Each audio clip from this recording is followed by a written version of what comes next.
to overtime. Dwayne Wade right at the body of Anderson Varejao. Welcome to your Kodak moment, Anderson Varejao. Doncic pulls up, three-pointer. Bang! Bang! It's good! Doncic wins the game at the buzzer! Ladies and gentlemen, we are back. It's another Tuesday, and you know what that means. It means sports. Again, great week of sports. The NBA is over, but who cares considering the NFL is this great and this much fun to watch. So as always, we're going to start off with the NBA, lead into the NFL. We are going to talk a little bit of MLB because, you know, the World Series is going on, and that's always something to talk about. But yeah, let's start it off. If you want to call in, it's 802-440-4668. Again, 802-440-4668. Let's get it started then. The NBA, you know, we are less than a month away from the NBA draft, which, you know, it's mock draft season. It's always mock draft season, I guess.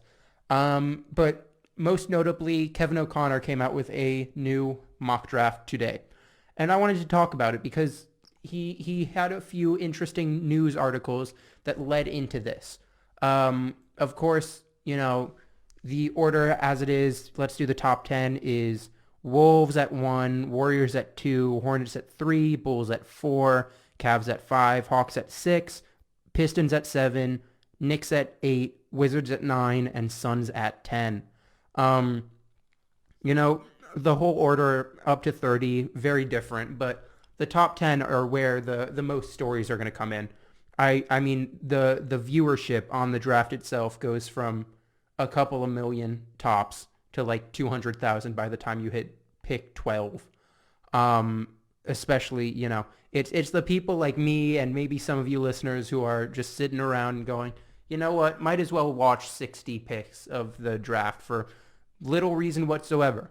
But of course, Kevin O'Connor's mock draft started off with a trade between the Timberwolves at 1 and the Hornets at 3. And the reason I'm so interested by this is because the Hornets, you know, people are saying they could sit back and get one of LaMelo Ball, Anthony Edwards, James Wiseman, the top 3 prospects. But trading up from 3 would give them their choice of the litter. And of course, we heard that they were hugely interested in Anthony Edwards last week. Largely, you know, it seemed that Jordan himself was trying to make a push to draft Anthony Edwards. But in this mock draft, they're going up to get James Wiseman, which leads us to another rumor, which was that both Golden State and Charlotte, the quote was, covet James Wiseman. And that's huge. I've been against James Wiseman to the Warriors for a while. I just do not think they really need to fill what has been a replaceable role for them with the second overall pick, especially considering we heard the interest in Dwight Howard. But before we get there, let's talk about James Wiseman at 1 to the Hornets.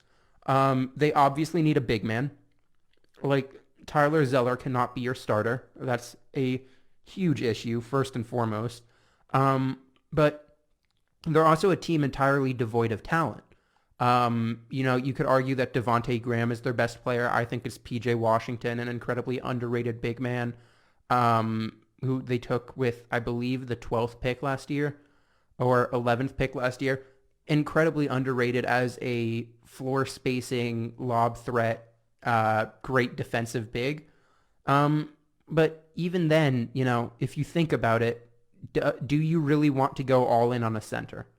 And make him the eye of your, you know, rebuild? I don't think they should. I think Anthony Edwards alongside Devontae Graham lets him, you know, have the ball as much as he wants, give him some floor spacers. You know, him and Miles Bridges would make some of the more athletic and more enjoyable wing duos. And then you just have a team of decent players. And I'm sure they could throw some money at Montrezl Harrell, who would do something similar to James Wiseman as far as lob threat and pick and roll finisher works. I think LaMelo Ball could end up in Charlotte. I think Anthony Edwards could end up in Charlotte. I think, you know, LaMelo Ball is still my best player in this draft, but the Hornets are absolutely interesting because, you know, they got some lottery luck to come up this far, but with that luck, it comes down to, okay, they got here as what, ended up being the 11th seed out west, or like the 12th seed out west, or something insane because of how horrible the Wizards were in the bubble. But they got really lucky with that, with moving up in the lottery. But should they make another move? Should they get full on aggressive? And James Borrego, the head coach there, great developer of talent. I just don't think they're going to do anything crazy. And the trade would be 3 and a 2022 unprotected first round pick for 1. I think the Timberwolves would much rather have a 2021 pick, even if it is lightly protected, especially because they do not have a 2021 pick. Because of the Stepien rule, it means that they could just not make any moves next year with a first round pick. The next first round pick they could trade would be 2023. And I don't think they want to wait that long, because that is an eternity to wait. But that lack of movement for the Hornets, I think is important to look at, because why would they come up for James Wiseman when, all things considered, would James Wiseman be there at 3? Are we entirely sure the Warriors are going to take him at 2? Because there was another report that said the Warriors had a workout with Anthony Edwards and James Wiseman and thought they were, quote, beasts. They thought they were insane.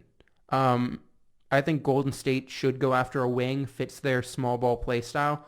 And Anthony Edwards is on the board, so, I think even if LaMelo Ball was the pick at first overall, I would go Anthony Edwards at 2 to the Warriors. I think that's a good fit. Is he another Wiggins? We heard that the only place Wiggins could prosper at this point was in Golden State, where he has people to hold him accountable. So adding 2 wings there, I think Edwards and Wiseman have similar issues as far as not really caring about basketball, caring about the game, kind of only doing it because they're good at it, or kind of, lacking effort at certain times. And I think either way, if you're going to get that player, might as well get the wing that's more valuable than just a lob-catching center. At lob-catching, rim-protecting center. Which, Warriors at 2, Anthony Edwards, like the fit. I'd be down with it. But where we get a little bit more interesting is Deni Avdija at 3rd overall instead of LaMelo Ball, who's, the last member of that big 3 of prospects. And Kevin O'Connor gives the logic here that the Timberwolves would recoup a first-round draft pick with this deal after they lost one in the D'Angelo Russell deal last season. Good. They need more draft assets. That's why you move down, ideally. Even, an unprotected pick from the Hornets should have crazy high value with how little they have on that roster going for them. Passing on LaMelo Ball might come as a bit of a shocker. Yes. But let's be real. Does LaMelo really make any sense on a team that already has Russell and Karl Anthony Towns? Minnesota needs a stabilizing force, and Avdija projects as a highly versatile defender who can play with or without the ball offensively. Then he talks about his jumper needing work and how he has upside. I still think LaMelo Ball would be the pick here. We're talking about best player available with the Wolves and their need to improve that way, and just look, we're not good enough to just take a fit, like a player by fit. We need a player that's really good, and screw the fit. Good players make fit work. Like Dwayne Wade and LeBron James. I'm not saying D'Angelo Russell or LaMelo Ball or even Karl Anthony Towns are even close to that level, but those two did not have a great fit, and they made it work because their greatness was so unparalleled.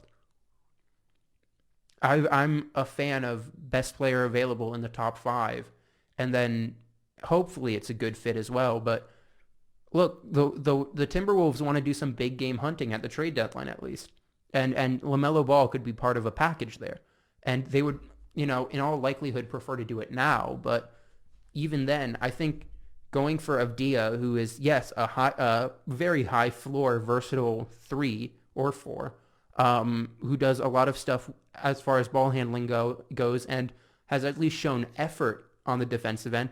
I just don't think that overpowers the incredible potential of LaMelo Ball. Because in this draft, LaMelo Ball is the only player with one discernible skill that is at an incredibly high level. And that's a strength. He's 6'7" as a point guard, which is, incredibly far above average height. He's an incredible playmaker, which is the best single skill there is in this draft, period. Like, genuinely, there maybe you can talk about Obi Toppin's offensive explosion, but even then it doesn't apply to defense. So it's less valuable because a player that can only use his athleticism one way becomes significantly less valuable when it doesn't work, both ways, which is an obvious statement, but still needs to be said. The Timberwolves want to make the playoffs next year, but more than that, they want to be set up to be good going forward. And you don't do that by taking a player who I think will still be very good. You don't get that by taking a player that's just good instead of taking a player that has potential to be great. And that's what LaMelo Ball is. Even then, yes, I've heard that LaMelo Ball needs to be ball dominant. And it didn't work out with Aaron Brooks, who was also an incredibly ball dominant player in Australia on the Illawarra Hawks with ball. However, D'Angelo Russell is no Aaron Brooks. Like, D'Angelo Russell last year, in the last 14 games where he was with the Timberwolves, played alongside Jordan McLaughlin, the 5'10" point guard, quite often. And it worked. They were able to play off each other, and, Russell was more willing to take an off-ball role in those sets. And if we're just assuming that Ball can't take the off-ball role, if D'Angelo Russell is willing to do that, then it works out. And even then, if he's not, you figure it out. And if you don't, you trade LaMelo Ball, because LaMelo Ball, if he shows some signs, is not going to be a player that loses all his value immediately. He's just not. And if Avdija comes out of the gate looking slow, people are going to start looking at him in the same way that people are looking at Culver now, where it's like, okay, he was projected to be a good starter. Now he's going to be a reserve, instead of LaMelo Ball being somewhere along the lines of, okay, he was projected to be potentially a star. Now maybe it's just not the right situation. There's more margin for error with LaMelo Ball in terms of trading or in terms of value going forward. And I think the Wolves would value that significantly more than Avdija.